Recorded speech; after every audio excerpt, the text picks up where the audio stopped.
Kinagatan na yung plotter natin, kinagatan na. Kinagatan na, binulaan pa. Baka nagalaw lang. Yan na, kinagatan na yan mga master. Dahil bula oh. Yan oh. Uy, huli. Huli to mga master. Huli. Sana, malaki. Oh! Wow, humongous! Wow, another! Deadlift lang kita. Dahan-dahan lang, wait lang. Wait lang, wag ka lang malikot. 1, 2, 3. Deadlift. Oh! Wow! Buting lang dito na natanggal sa taas.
What's up? Good morning mga master. So here we are again in C6, no?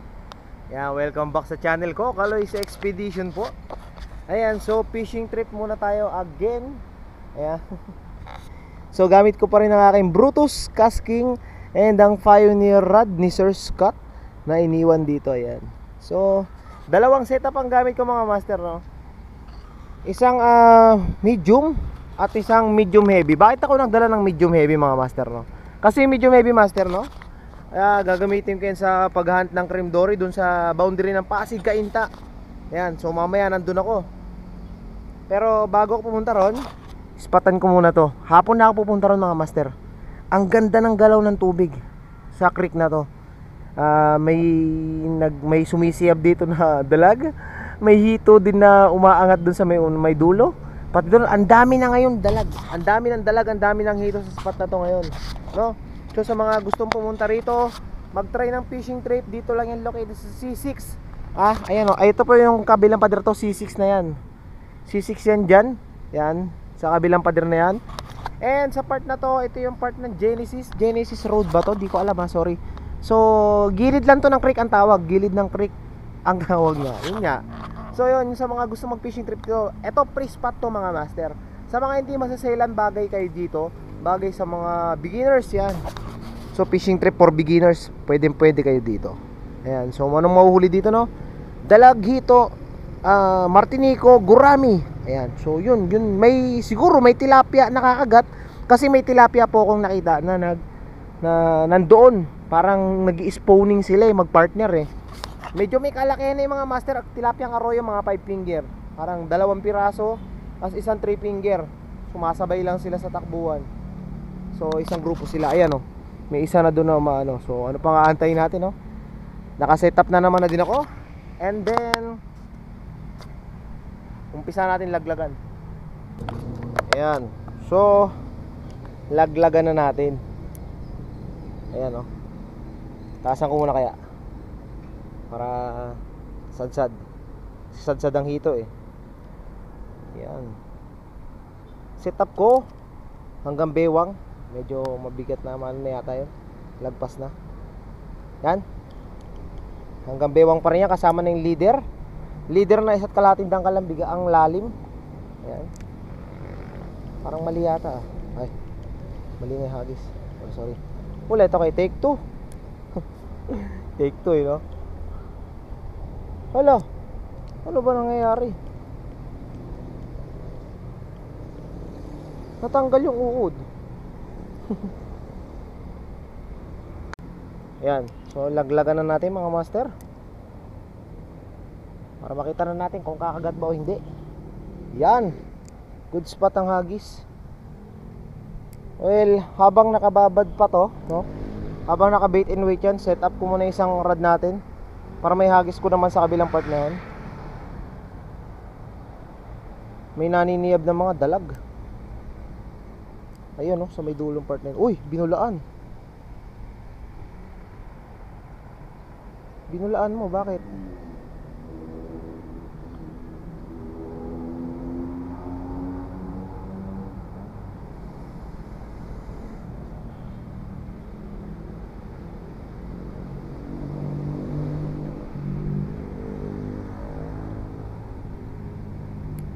Set up ako muna yung isa. Uy, mga under ah.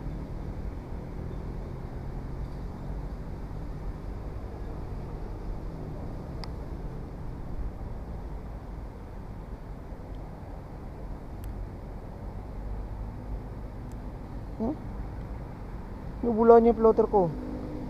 Baka Martinico to.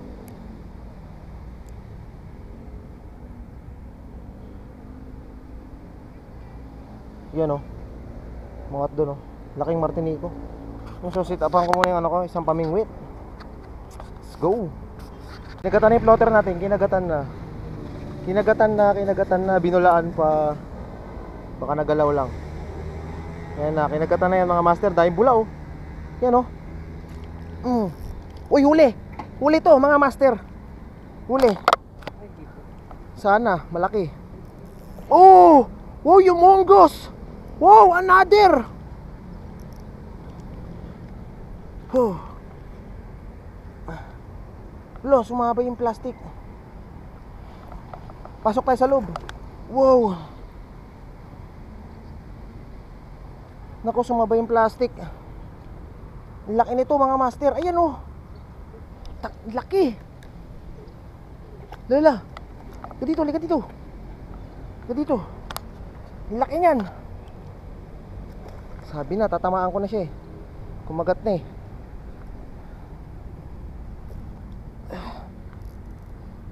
Sana good yung tama niya mga master. Deadlift lang kita. Dahan-dahan lang. Wait lang. Wait lang, wag ka lang malikot. 1, 2, 3. Deadlift. Oh! Wow!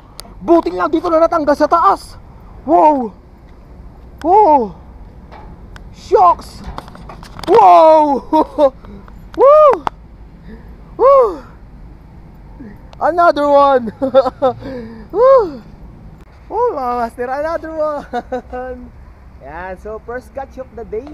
Day of this Monday, grabe oh. Oh, haba yan mga master oh. Yan, so panalo. Eto, mas malaki yung ulon to nung nakaraan na may nahuli ako, nung nakaraang araw. Mas malaki po ang ulo nito.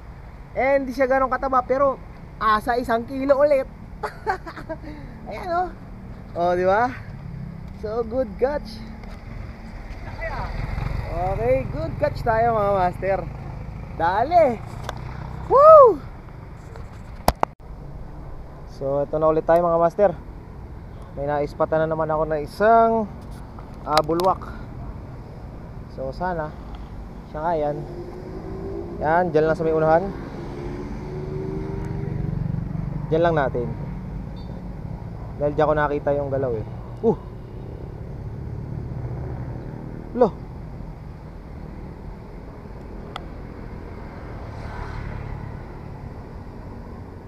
Kala ko gumagalaw agad eh.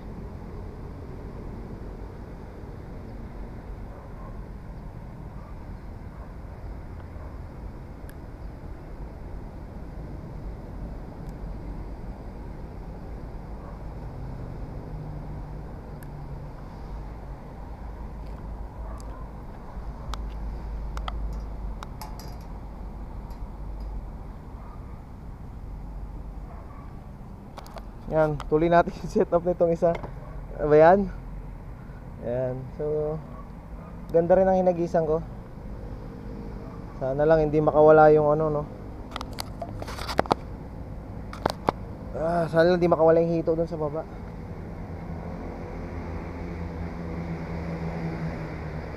Binabad ko kasi sa tubig dahil may net ako nalalagyan na binili kanila, Master Winchester din. And alam nyo, in case na ito naman makahuli, ito talaga natatakot ako sa tali na to pag ito nakahuli. Ito talaga yung teka-tekang tali. Pang 3 kilo lang to eh. Plus puwersa pa na isda, di ba?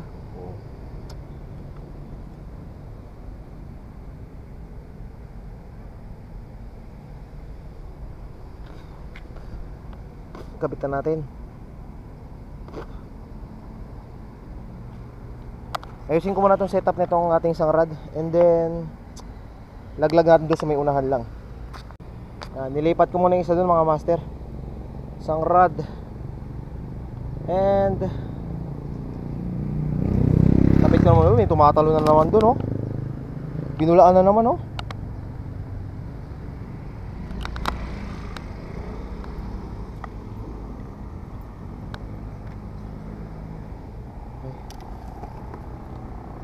Dahil naka-set up ka na,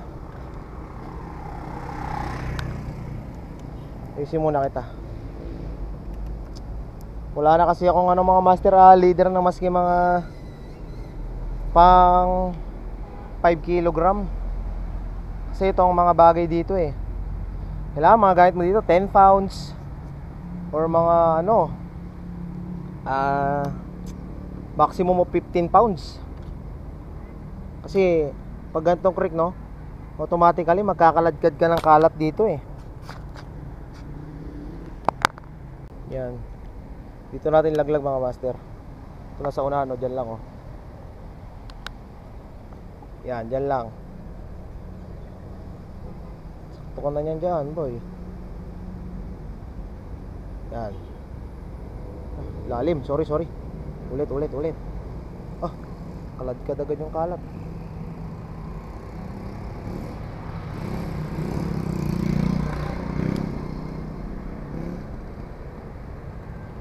Dito ka lang. Yan. Swak ko na yan.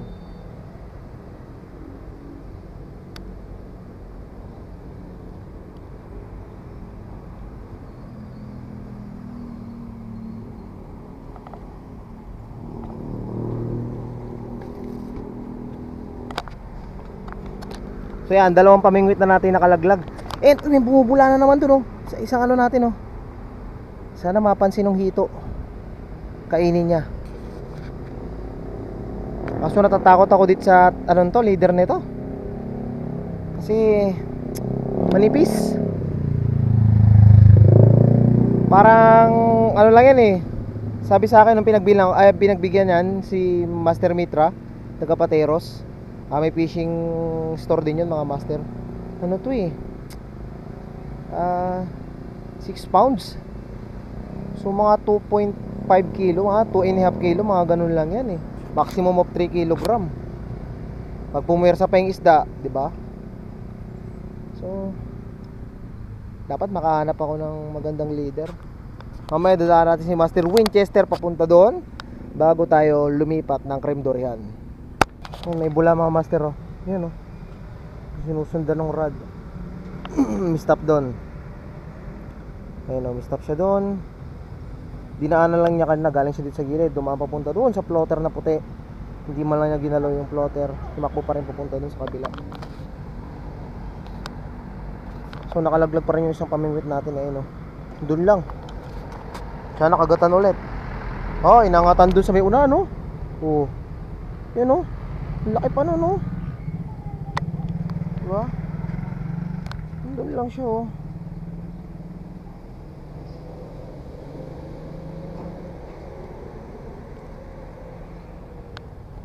Ay, kainis kasi itong mga halaman na to eh. Masabit yung braided ko eh. Daming bula mga master, oh. Ayaw man lang pansinin yung plotter ko. Nandun, oh, may bulati yun. Kailangan machambam yun. Yan, oh, ano kaya yan? Pagong kaya yan? Daming bula, oh. Kinukudkod niya yung ilalim. Ayan, oh. Kinukudkod niya yung ilalim lang, oh.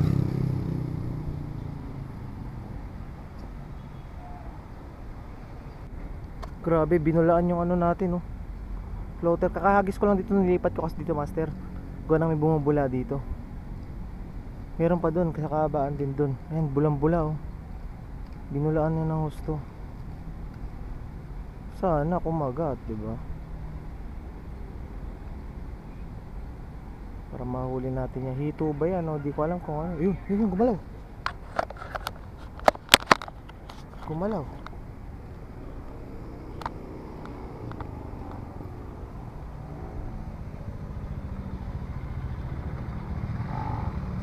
Gumalaw nang walang kagat.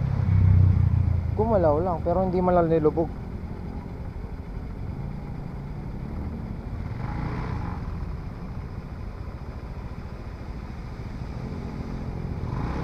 So ayan mga master, so fishing trip ko tinigil ko muna kasi sama ng panahon, no? Napakadilim ng ulap. Ayan. Well, nandito na ako, nakauwi na ako sa bahay. Ayan.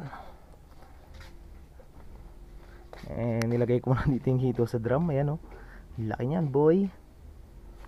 So ayan, oh, mamaya may fishing trip ako sa ano, Sea Breeze Bridge. Parang Sea Breeze ba? Nakalimutan ko kung anong tawag doon. Sa bridge na yun, yung pagitan ng Pasig and Cainta. Ayan. So mamaya nandun ako, no? Tatapusin ko muna yung fishing trip ko dito, no? Thank you sa mga bagong subscribers, sa mga subscriber natin na tropa na bago. Ayan, thank you sa inyong lahat.